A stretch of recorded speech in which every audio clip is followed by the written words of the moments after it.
Hello dear SBI PO aspirants and welcome to EduTap. So guys, if you are targeting SBI PO exam for the year 2026, please make sure that you watch this video till the end. Guys, हमें ये समझना है कि English एक बहुत scoring section है आपके prelims exam के लिए, और अगर आप जितना ज़्यादा स्कोर करते हैं इंग्लिश में उतने ही बेटर आपके चांसेस हो जाते हैं आपकी सिलेक्शन के लिए, आपके मेंस के लिए। तो आज बात करेंगे how to score 30+ marks in English language. ठीक है, and that is the topic that we are going to undertake. तो जल्दी से वीडियो को लाइक कर लीजिए। और गाइज आगे बढ़ने से पहले मैं आपको एक बार अपनी कॉम्प्रिहेंसिव गाइड बुक के बारे में बता देता हूँ। गाइज ये गाइड बुक बिल्कुल फ्री ऑफ कॉस्ट है, इसकी कोई कॉस्ट नहीं है। इसका लिंक आपको वीडियो के डिस्क्रिप्शन में मिल जाएगा। ये एक ई बुक है, आप इसको डाउनलोड कर सकते हो उस लिंक से और इस बुक को यूज़ कर सकते हो, इसका गाइड बुक को यूज़ कर सकते हो अपनी प्रिपरेशन में। इसमें आपको क्या मिलता है गाइज? सबसे पहले आपको सारे banking exams, SBI, IBPS, RRB, PO, सभी के लिए आपको यहाँ पे सिलेबस मिलता है, स्ट्रैटेजी मिलती है, सोर्सेज मिलते हैं और आपको प्रीवियस ईयर क्वेश्चंस मिलते हैं विद देयर सॉल्यूशंस। तो गाइज ये तीनों एग्जाम्स को आप टारगेट कर सकते हो, IBPS PO, IBPS clerk, or SBI PO, SBI clerk and RRB PO, RRB clerk. आप और इसमें आपको हर सब्जेक्ट के क्वांट्स, रीजनिंग, इंग्लिश, सभी सब्जेक्ट्स के लिए आपको सबसे पहले सिलेबस, स्ट्रैटेजी, सोर्सेज और फिर सारे पीवाईक्यूज आपको यहाँ पे मिलेंगे। तो जाइए, बिल्कुल फ्री ऑफ कॉस्ट है, डाउनलोड कीजिए इसको।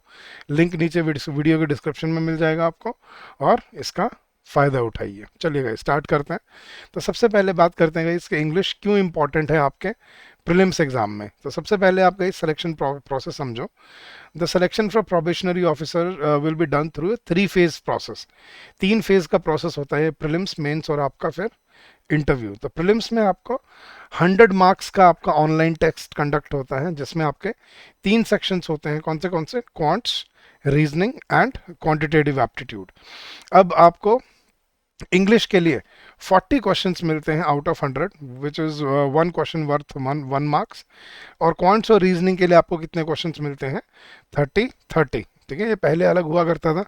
पहले ये 35-35 क्वांट्स और रीजनिंग होता था और 30 इंग्लिश होता था, लेकिन उन्होंने 2025 की स्टार्टिंग में इस पैटर्न को चेंज कर दिया और अब उन्होंने इंग्लिश को ज़्यादा वेटेज दी है प्रीलिम्स में और क्वांट्स और रीजनिंग की वेटेज थोड़ी कम कर दी है। लेकिन अभी मैं क्यों बता रहा हूँ आपको क्यों इंग्लिश की वेटेज ज़्यादा है। अब आप सोच रहे होगे सर इसमें तो कोई सेक्शनल कट ऑफ आती होगी ना। अब देखना, नीचे पढ़ना गाइस एक बार। Selection criteria for mains examination. Now category wise merit list will be drawn on the basis of aggregate marks scored. तो जो आप एग्रीगेट मार्क्स स्कोर करोगे उसके बेसिस पे आपका मेंस के लिए आपका शॉर्ट लिस्टिंग होती है। तो इसमें सेक्शनल कट ऑफ नहीं आती, इसमें सिर्फ एग्रीगेट कट ऑफ होती है प्रीलिम्स एग्जाम में। So there will be no sectional cut off in the preliminary examination. तो अगर आप इंग्लिश में अच्छा स्कोर करते हो तो it improves your chances of appearing in your mains exam. तो इसलिए मैं कह रहा हूँ कि इंग्लिश एक बहुत इंपॉर्टेंट सेक्शन है और सभी सेक्शंस के लिए आपको टाइम बराबर मिलता है, 20 मिनट्स फॉर एवरी सेक्शन। तो आपका 1 घंटे का पेपर होता है ये, और 1 घंटे में आपको 100 क्वेश्चंस में से टारगेट करने होते हैं, मैक्सिमम मार्क्स क्वेश्चन। बट इसमें याद रखना नेगेटिव मार्किंग भी होती है और आपको अपनी नेगेटिव मार्किंग को ध्यान में रख के ही अपने क्वेश्चंस को अटेम्प्ट करना होता है। अब जब हमें ये चीज़ समझ आ गई कि English holds 40% of the weightage of the exam, तो S B I P O prelims में इंग्लिश के 40 क्वेश्चंस की वेटेज 40 मार्क्स होती है, जिसमें सेक्शनल टाइमिंग आपको 20 मिनट मिलता है। तो आपको समझना है कि 100 मार्क्स में से 40% मार्क्स जो हैं वो आपको इंग्लिश पे मिलने वाले हैं। तो इसलिए it becomes the single largest section of your preliminary examination. तो आप समझ रहे हो कि इसकी वेटेज इतनी इंपॉर्टेंट है। तो आपको क्या बेनिफिट मिलेगा इससे? इसकी प्रिपरेशन से आप अपने एग्ज़ाम को सही मायने में टारगेट कर पाओगे और अपने सिलेक्शन को कंप्लीट कर पाओगे। तो इंग्लिश और मेंस में तो गाइज आपको इंग्लिश के 2 पेपर मिलेंगे, ऑब्जेक्टिव में तो मिलेगा ही, साथ में डिस्क्रिप्टिव इंग्लिश का पेपर भी आता है। तो आपको वो हम उसमें प्रीलिम्स के बाद बात करेंगे उसके, लेकिन अभी बात कर रहे हैं प्रीलिम्स में आपको क्या करना चाहिए। तो गाइज अगर आपको ये चीज़ समझ आ गई है और आपको हमारे कोर्सेज से जुड़ना है तो मैं आपको बड़ा बस 30 सेकेंड लूँगा, आपको बता दूंगा कि आप कैसे हमारे कोर्सेज से जुड़ सकते हैं और अपनी प्रिपरेशन को और आगे ले जा सकते हैं। आपको बस क्या करना है गाइस, आपको अपने ब्राउज़र पे जाना है और ब्राउज़र पे जाके बस आपको टाइप करना है edutap.in, EDUTAP, edutap .in, और जैसे ही आप edutap.in सर्च करेंगे आप सीधे हमारे लैंडिंग पेज पे आ जाएंगे। अब यहाँ पे आपको दिखेंगे सारे हमारे कोर्सेज। इस पे बैंकिंग कोर्सेज पे क्लिक कीजिए, नीचे आइए और ये रहे हमारे कोर्सेज। ये है गाइज हमारा कॉम्बो कोर्स, जिससे आप रेगुलेटरी बॉडी एग्जाम, आरबीआई जैसे grade A grade B exam और अपने बैंकिंग एग्जाम को दोनों को टारगेट कर सकते हैं। और ये है सिर्फ आपका बैंकिंग के लिए, बैंकिंग एग्जाम महापैक कोर्स। इसमें आप SBI PO, SBI clerk, IBPS PO, IBPS clerk और आरआरबी पीओ, आरआरबी क्लर्क, तीनों जो आपके एजेंसीज हैं तीनों के आप एग्जाम्स टारगेट कर सकते हो। इसमें आपको क्या क्या मिलता है गाइस, सारी कॉन्सेप्ट क्लासेस मिलेंगी, चैप्टर वाइज टेस्ट मिलेंगे, फुल लेंथ टेस्ट मिलेंगे, सॉल्व प्रीवियस ईयर क्वेश्चंस मिलेंगे। और इस पे गाइस अभी हम 70% डिस्काउंट ऑफर कर रहे हैं। The coupon code is capital bank 70। तो और पूरे 1 साल की वैलिडिटी के साथ आता है। और इसमें डाउट और query resolution, mentorship, one on one strategy call, ये सब आपको इसके अंदर मिलता है। तो guys choose your course wisely and start your preparation on time, ताकि आप डिले ना करो और अपनी प्रिपरेशन को टाइम से पूरा कर पाओ। तो गाइज ये वेटेज समझने के बाद अब हमें जो समझना ज़रूरी है कि अब इंग्लिश में 40 क्वेश्चन जो आते हैं सर, उनका ब्रेकअप क्या है, किस सब्जेक्ट से कितने क्वेश्चन, किस टॉपिक से कितने क्वेश्चन पूछे जाते हैं। तो सबसे पहला और सबसे बड़ा आपका जो सेक्शन है वो है आपका रीडिंग कॉम्प्रिहेंशन। यहाँ पे आपको 1 या 2 पैसेजेस आपको देखने को मिल जाते हैं, जिसमें आपको 5 से 6 क्वेश्चन आपको एक पैसेज में मिलते हैं और 4 से 5 क्वेश्चन आपको दूसरे पैसेज में मिलते हैं। तो ये एक बहुत बड़ा स्कोरिंग एरिया होता है, क्योंकि कॉम्प्रिहेंशन में अगर आपकी कॉम्प्रिहेंशन एबिलिटी और रीडिंग स्पीड सही है तो you will be able to target at least 8 to 9 marks in this section. फिर सेकंड सेक्शन बनता है गाइज आपका क्लोज टेस्ट। क्लोज टेस्ट जो होते हैं आपके, जो एक पैराग्राफ दिया होता है उसके अंदर कुछ वर्ड्स ब्लैंक करके दिए होते हैं, उन ब्लैंक वर्ड्स का आपको सही ऑप्शन चूज करना होता है, तो उसको बोलते हैं क्लोज टेस्ट। तो 5 से 6 क्वेश्चन इस पे आ जाता है। This is basically based on your understanding of vocabulary and your grammar part. फिर आपका गाइज एरर डिटेक्शन और स्पॉटिंग एरर्स या सेंटेंस इंप्रूवमेंट करके आपको ये मिल जाते हैं, जिसमें 4 से 5 क्वेश्चन आपको देखने को मिलते हैं।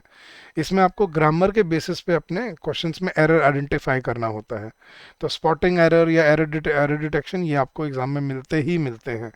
फिर आपको पैराजम्बल्स मिल जाते हैं गाइस 4 से 5 मार्क्स के, जिसमें आपको 4 से 5 सेंटेंसेस या 6 सेंटेंसेस दिए होते हैं, उनको आपको रीअरेंज करना होता है एक लॉजिकल ऑर्डर में। तो this is a very scoring section अगर आपको ये करना आ जाए तो। फ्रेज रिप्लेसमेंट या सेंटेंस इंप्रूवमेंट के भी क्वेश्चन आपको 2 से 3 देखने को मिल जाते हैं एग्जाम्स में, जिसमें आपको इनकरेक्ट फ्रेज को करेक्ट फ्रेज से रिप्लेस करना होता है। This is again based on your syntax and your understanding of grammar. फिर आपकी वर्ड स्वैप, वर्ड यूजेज और वोकेबुलरी पे क्वेश्चन आ जाते हैं। वर्ड स्वैप मतलब एक सेंटेंस में आपको 4 या 5 वर्ड बोल्ड करके दिए हैं, उनको स्वैप करना है। या कई बार वर्ड यूजेज, जैसे आपको एक वर्ड दिया हुआ है उसके नीचे 3 सेंटेंसेस में उस वर्ड को यूज़ किया हुआ है, आपको बताने के किस सेंटेंस में उसको करेक्टली यूज़ किया है और किस में वो करेक्टली यूज़ नहीं है। या वोकेबुलरी पे जैसे आपको कोई ओपनिंग क्वेश्चन, क्लोजिंग क्वेश्चन आ जाते हैं, तो 3 से 4 क्वेश्चन या 5 क्वेश्चन आपको इसमें मिलते ही हैं। तो इसमें आपको वर्ड चॉइस, यूजेज और सिनोनिम्स वगैरह क्वेश्चंस देखने को मिल जाते हैं। फिर आपके फिलर, डबल फिलर्स या मैच द कॉलम क्वेश्चन आ जाते हैं, 3 से 4 क्वेश्चन ये मिल जाते हैं आपको, जिसमें सेंटेंस को आपको कंप्लीट करना होता है by using either a double filler or by using a match the column based trick. और लास्ट मिसलेनियस क्वेश्चन कई बार आते हैं आपको, जैसे स्पेलिंग एरर के आगे या ऑड वन आउट आ गया, या कई बार आपको मतलब किसी उसमें बीच में आपको एक सेंटेंस ब्लैंक करके दे दिया और पूछा कि बताओ यहाँ पे कौन सा, 4 सेंटेंस दे दिए, बीच में एक ब्लैंक छोड़ दिया, ठीक है, और पूछा पे बताओ इनमें से कौन सी स्टेटमेंट है जो यहाँ पे फिट बैठ सकती है। तो ऐसे क्वेश्चन भी आपको देखने को मिलते हैं। तो गाइस अगर आप ये ब्रेकअप समझ रहे हो कि किस सेक्शन से कितने क्वेश्चन आते हैं, तो it will make it very easy for you to score 30+ marks. मतलब 30+ टारगेट कर सकते हो। कैसे? अगर आपने कॉम्प्रिहेंशन के 7 से 8 मार्क्स बोल रहा हूँ, लेट्स से 10 मार्क्स का आता है, तो 70-80% मान लो आपने 7 मार्क्स का आपने यहाँ टारगेट कर लिया। क्लोज टेस्ट में आपके 4 क्वेश्चन ठीक हो गए। एरर डिटेक्शन में आपके 5 में से 3 या 4 ठीक हो गए। पैराजम्बल्स आपके होते हैं तो पूरे ही ठीक होते हैं, तो इसमें लेट्स से 4 या 5 क्वेश्चन, 4 मानते हैं इसमें आ गए। फ्रेज रिप्लेसमेंट में 3 आ गए। वर्ड स्वैप में आपके 2 या 3 मार्क्स बन गए। फिलर्स वाले में आपके 2 क्वेश्चन बन गए। और मिसलेनियस में आपने 1 या 2 क्वेश्चन टारगेट कर लिए, तो कितना बना? 7+4 11+4 15, 11 15+4 19, 19+6 25, +2 27। और अगर आपके 2 या 3 मार्क्स यहाँ से निकल जाते हैं you are able to target 30+ marks in this exam. तो ये स्ट्रैटेजी अपनानी है। देखो गाइस, ऐसा नहीं होता कि सर मैं तो बस ये 4 सेक्शन करूंगा, रीडिंग कॉम्प्रिहेंशन के 10 में से 10 ले लूंगा, क्लोज टेस्ट के 5 में से 5, एरर डिटेक्शन के 5 में से 5, पैराजम्बल्स के 5 में से 5, ये बन के मेरे 25, और मेरे को फिर मेरी मैच द कॉलम या डबल फिलर में से मैं 5 में से 5। ऐसे नहीं होता। इट डजंट वर्क दिस में कि आप एक सेक्शन को पूरा कंप्लीटली ठीक करके आ जाओ, ऐसा नहीं होता। हर सेक्शन में आपको कुछ क्वेश्चंस आपको मॉडरेट मिलते हैं, इजी मिलते हैं, और फिर कुछ क्वेश्चंस आपको चैलेंजिंग भी मिलते हैं। तो चैलेंजिंग वालों को छोड़कर और जो इजी और मॉडरेट है उनको टारगेट कर पाना, ये स्किल आपको डेवलप करनी पड़ेगी अपने एग्जाम के लिए। तो 20 मिनट्स में से 30 प्लस क्वेश्चन आपको टारगेट करने हैं। तो क्या अप्रोच होनी चाहिए आपकी? Sorry, do not put all your eggs in one basket. मतलब सिर्फ एक सेक्शन पे डिपेंडेंट मत रहो, हर सेक्शन के लिए रेडी रहो, जहां से जितने मार्क्स निकले वो निकाल के, और टाइम एफिशिएंसी याद को ध्यान में रखते हुए आपको क्वेश्चन को अटेम्प्ट करना है। तो क्या स्ट्रैटेजी होनी चाहिए? सबसे पहले आप अपने इंपॉर्टेंट टॉपिक समझो, जो इंपॉर्टेंट टॉपिक्स हैं। गाइज मैं 13 टॉपिक्स देके जा रहा हूँ। पहले आपके टॉपिक्स हैं ग्रामर के लिए, पहले 7 topics, which are subject verb agreement, tenses, conditional sentences, prepositions, complex preposition, conjunctions and advance verbs. ये टॉपिक हैं जो आपको अपने इंग्लिश ग्रामर के लिए ज़रूर फोकस करने हैं। फिर synonym, antonyms and phrasal verbs for your vocabulary part. और फिर आता है आपका कॉम्प्रिहेंशन, जिसमें रीडिंग कॉम्प्रिहेंशन, क्लोज टेस्ट और रीडिंग रीअरेंजमेंट या पैराजम्बल्स आते हैं। तो ये 12-13 टॉपिक्स मैं आपको देके जा रहा हूँ। ये ज़रूर प्रैक्टिस करना, प्रिपेयर करना। सिर्फ इन 10-12 टॉपिक से आप आराम से 25 या 27 प्लस टारगेट कर पाओगे अपने एग्जाम में, but with practice. Without practice नहीं। ये नहीं कि सर बस अब ये सिर्फ ये 12 टॉपिक पढ़ ले तो पेपर निकल जाएगा हमारा। अगर इतना इजी होता फिर तो इंडिया में अनएम्प्लॉयमेंट नहीं होता भाई। प्रैक्टिस की भी ज़रूरत लगेगी, तो प्रैक्टिस खूब करनी पड़ेगी, बट पहले इनके फंडामेंटल्स को क्लियर करके जाना। ठीक है, बेसिक कॉन्सेप्ट जो है वो आपको दिमाग में विद कंप्लीट क्लैरिटी होने चाहिए। अब आपकी अप्रोच क्या होनी चाहिए? सबसे पहला अपनी रीडिंग हैबिट इंप्रूव करो। डेली एडिटोरियल पढ़ा करो, Economic Times, Business Standard, Live Mint, the Hindu. ठीक है, इनसे एडिटोरियल पढ़ोगे तो आपको एग्जाम की लैंग्वेज समझ आना स्टार्ट होगी कि एग्जाम में कैसे लैंग्वेज में आपसे क्वेश्चन पूछे जाते हैं। तो डेली अगर आप एडिटोरियल पढ़ते हो और उनमें से अपने वर्ड एंड मीनिंग सर्च करते हो, तो उससे आपकी वोकेबुलरी भी इंप्रूव होती है और आपकी कॉम्प्रिहेंशन स्किल्स भी इंप्रूव होती हैं। एक वोकेबुलरी के लिए एक जर्नल बना लो। ठीक है, सबसे पहले क्या करो, जो भी नए वर्ड आपको कॉम्प्रिहेंशन में देखने को मिलते हैं, आर्टिकल्स में, एडिटोरियल्स में, उनके विद देयर मीनिंग्स उनको सेव करो विद देयर यूजेज। और हर हफ्ते आपको रिवाइज करना है जो भी इस वीक में आपने नए वर्ड्स आपने सेव किए हैं।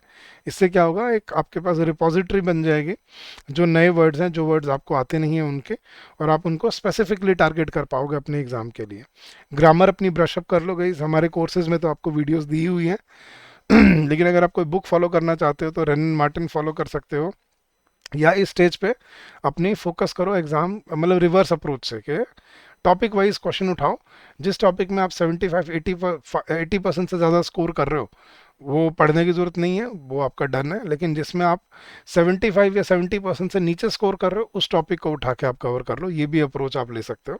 तो डेली अपने ग्रामर के एक्सरसाइजेज प्रैक्टिस करो, सब्जेक्ट वर्ब एग्रीमेंट से स्टार्ट करो, प्रोनाउंस, टेंसेज, प्रेपोजिशंस, ये इंपॉर्टेंट टॉपिक हैं आपके एग्जाम पर्सपेक्टिव से।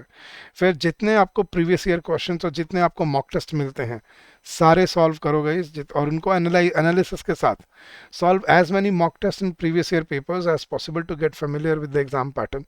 Analyse your performance to identify weak areas and focus on improving them. सिर्फ ये नहीं कि मॉक टेस्ट दे के बस अपने आप को जज करे जाना है। अपने मॉक टेस्ट को फिर एनालाइज करो, कहाँ गलतियाँ ज़्यादा हुई, स्ट्रेंथ क्या है आपकी, वीकनेसेस क्या हैं, फिर अपनी वीकनेसेस को इम्प्रूव करो। ये तरीका होना चाहिए मॉक टेस्ट का। और टाइम मैनेजमेंट गाइस, आपको समझना है कि आपको सिर्फ 20 मिनट्स मिलते हैं इंग्लिश सेक्शन के लिए, तो आपको टाइम को एफिशिएंसी से मैनेज करना है। बहुत इंपॉर्टेंट पार्ट है, इसको ध्यान से पढ़ना। So prioritise accuracy to avoid negative marking and aim to attempt easy questions first। हमेशा असेंडिंग ऑर्डर में करो। छोटे क्वेश्चंस पहले करो जो सिंगल लाइनर वाले हैं, जैसे fill in the blanks, error detection, ठीक है, sentence completion, word swap, word usage. ये 40 में से कम आपको 20 क्वेश्चंस ऐसे मिल जाएंगे जो सिंगल लाइनर वाले होंगे, जो एक लाइन पढ़ के आप सॉल्व कर सकते हो। तो पहले इनको टारगेट करो और फिर then you go to your longer question, जैसे कॉम्प्रिहेंशन हो गया या रीअरेंजमेंट हो गया या क्लोज टेस्ट हो गया, ये बाद में करने वाले हैं बड़े क्वेश्चन। पहले सिंगल लाइनर वाले क्वेश्चंस को टारगेट करो और फिर अपने बड़े क्वेश्चंस पे जाओ। आपको आपने ये चीज़ नोटिस किया गाइस, आपको रीडिंग कॉम्प्रिहेंशन आपके पेपर में 99% कहाँ पे मिलता है? इंग्लिश सेक्शन में। 99% आप क्या बोलोगे सर? स्टार्टिंग में मिलता है। आपने कभी सोचा ये स्टार्टिंग में ही क्यों होता है हमेशा? बीच में एंड में क्यों नहीं डालते? सोचो, दिमाग लगाओ। उनको ये मालूम है कि जो बच्चा अपने टाइम को प्रायोरिटी नहीं देता, वो सीधा क्या करेगा, आंख बंद करके इंग्लिश का सेक्शन स्टार्ट करेगा और रीडिंग कॉम्प्रिहेंशन में घुस जाएगा। अब पहली 20 मिनट है, अगर पहली 6 से 7 या 8 मिनट अगर कॉम्प्रिहेंशन में निकल गई और फिर आपको लगा कि यार अब तो मेरे 40 में से सिर्फ 7 या 8 क्वेश्चन ही हुए हैं और टाइम मेरा ऑलमोस्ट आधा होने वाला है, फिर बच्चा पैनिक करता है, फिर जल्दीबाजी करता है और जल्दीबाजी में गलतियां होती हैं और वही वो करवाना चाहता है आपसे। और वो यही देखना है चाहता है कि कौन बच्चा स्ट्रैटेजी के साथ आता है। तो आपकी स्ट्रैटेजी क्या होनी चाहिए? हमेशा इंक्रीजिंग ऑर्डर में अटेम्प्ट करो। पहले छोटे क्वेश्चन को टारगेट करो, सिंगल लाइनर जैसे एरर डिटेक्शन हो गया, सिंगल फिलर या डबल फिलर हो गए, आपके स्पेलिंग एरर वाला या कोई ईडियम फ्रेजेस वाला क्वेश्चन है, या फिर कोई वर्ड स्वैप के क्वेश्चन हैं, वर्ड यूजेज के क्वेश्चंस हैं। ये क्वेश्चंस आपको पहले टारगेट करने हैं, छोटे वाले। और फिर आपको एंड के लिए ये 3 टाइप्स बचानी है: क्लोज टेस्ट, रीअरेंजमेंट और आपका रीडिंग कॉम्प्रिहेंशन। ठीक है, ये अप्रोच होनी चाहिए आपके एग्जाम के लिए, तभी आप अपने 20 मिनट को with the most and the maximum efficiency आप यूज कर पाओगे। ठीक है, तो ये 5 ट्रिक्स याद रखना, अपनी रीडिंग हैबिट इंप्रूव कर लो। अभी भी टाइम है।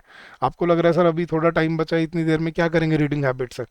गाइस, आपको सुना है आपने 21 दिन लगते हैं एक हैबिट को क्रिएट करने में या छोड़ने में।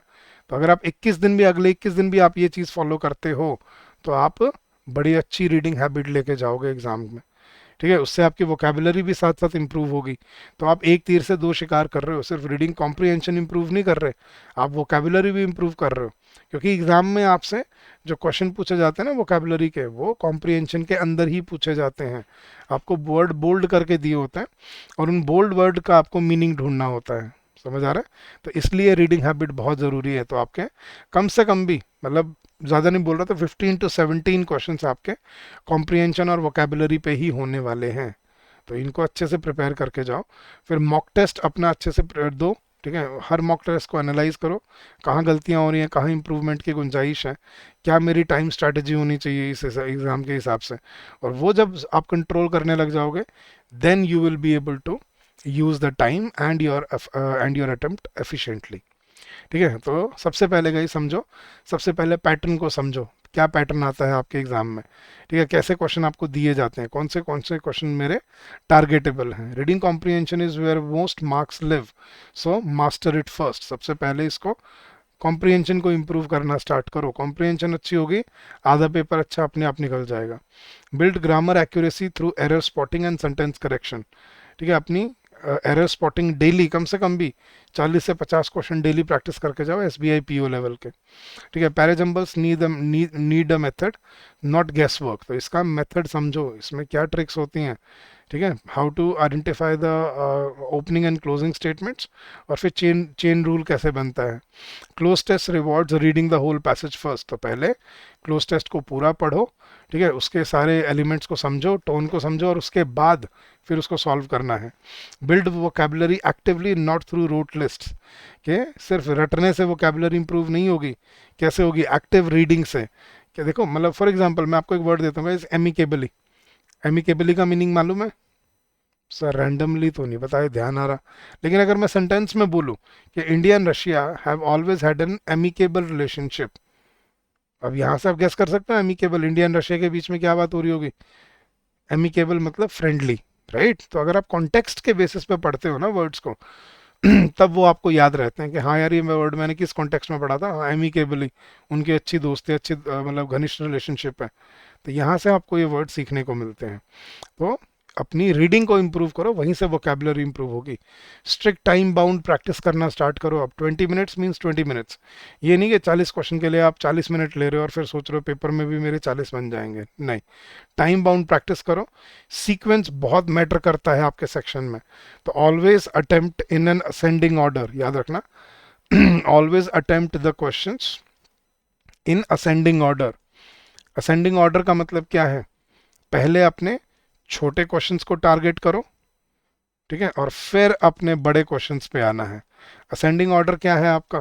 पहले छोटे क्वेश्चंस, सिंगल लाइनर वाले, error detection, word swap, word usage, double fillers, ठीक है, match the column, idioms and phrases, spelling errors, ये कम से कम भी आपके 15 से 20 क्वेश्चन बनेंगे ये। और ये आपने पहली 10-12 मिनट में टारगेट कर लिए, तो अगली 8 मिनट में आप बड़े आराम से 10 क्वेश्चन और टारगेट कर पाओगे। तो ये है स्ट्रैटेजी होनी चाहिए जो आपके एग्जाम की, और इसको मॉक टेस्ट में ही इसको अपना फाइनल कर लो कि ये मॉक टेस्ट में ही इसको प्रैक्टिस करके जाओ इस स्ट्रैटेजी को। एग्जाम वाले दिन नहीं ट्राई कर सकते आप, इस स्ट्रैटेजी को आपको अभी मास्टर करना पड़ेगा एग्जाम मॉक टेस्ट के दौरान। एंड अपने एरर लॉग को ट्रैक करो हमेशा, कहाँ गलतियाँ हो रही है, किस सेक्शन पे मेरे को ज़्यादा फोकस करना है, कहाँ मेरे को ज़्यादा गड़बड़ हो जाती है। वो हर mock test to mock test differ करेगा, but when you take enough mock tests, you will realize that there is a pattern to it and you will build up your understanding of it. तो ये है guys आपके 30+ marks score करने की strategy जो आपको buildup करनी है अपने एग्जाम पर्सपेक्टिव से। लेकिन guys this is easier said than done. ये बिना प्रोफेशनल हेल्प के या बिना आपको एक फोकस्ड जिसको हम सोर्स बोलते हैं उसके बिना नहीं कर पाओगे, जहाँ पे आपको सारे प्रैक्टिस क्वेश्चंस मिलें, सेक्शनल टेस्ट मिलें, फुल लेंथ टेस्ट मिलें। कहाँ पे हैं वो? गाइस हमारे कोर्सेज से जुड़िए, आपको बस क्या करना है, आपको अपने ब्राउज़र पे जाना है और अपने ब्राउज़र पे जाके आपको टाइप करना है edutap.in, EDUTAP edutap.in, और जैसे ही आप सर्च करेंगे आप हमारे लैंडिंग पेज पे आ जाएंगे और यहाँ पे आपको सारे कोर्सेज दिखेंगे। यहाँ पे बैंकिंग कोर्सेज है, इस पर क्लिक कीजिए and you will be redirected to our banking courses. ये रहे आपके कॉम्बो कोर्स, आरबीआई और बैंक महापैक का कोर्स है, और ये रहा आपका बैंक एग्जाम महापैक कोर्स, ये स्पेशली बैंकिंग के लिए है। और ये है वो स्टूडेंट्स जो रेगुलेटरी बॉडी एग्जाम और बैंकिंग दोनों को टारगेट करना चाहते हैं। तो बैंकिंग एग्जाम में महापैक में आपको क्या क्या मिलता है गाइस? सभी सब्जेक्ट की कॉन्सेप्ट क्लासेस मिलती हैं, चैप्टर वाइज टेस्ट मिलते हैं, फुल लेंथ टेस्ट मिलते हैं, आपको हर चैप्टर के साथ प्रैक्टिस क्वेश्चंस मिलेंगे, क्विजेज मिलेंगे, सॉल्व प्रीवियस ईयर क्वेश्चंस मिलेंगे, और 1 साल की वैलिडिटी के साथ ये कोर्स, मतलब आप अगले साल जून जुलाई तक इसको यूज़ कर पाओगे आप। ठीक है, तो इसमें हम 70% डिस्काउंट ऑफर कर रहे हैं, the coupon code is capital bank 70। इसके फीचर्स क्या हैं गाइस, आप यहाँ पे आके देखिए, आपको डेमो क्लासेस दे रखी हैं, आप डेमो क्लासेस देखिए पहले, सब आपको मिलेगा। Quants, reasoning, English, general awareness, descriptive English, computer knowledge, quants की कॉन्सेप्ट क्लास, रीजनिंग की, इंग्लिश की, डिस्क्रिप्टिव इंग्लिश की डेमो क्लासेस देखिए जाके यहाँ पे। ठीक है, क्लिक कीजिए और डेमो क्लासेस आपको यहाँ पे मिलेंगी। डेमो क्लासेस देख के आप अपने डिसीजन बनाइए कि हमें इसकी कितनी ज़रूरत है। ठीक है, चलेगा। अगर कोई डाउट रह जाए, कोई क्वेरी रह जाए, please feel free to call us on this number during the office hours, which is 8146207241, और you can also drop us an email at the given email ID, hello@edutap.co.in. So thank you so much guys, I wish you all the very best for your preparation and for your journey ahead.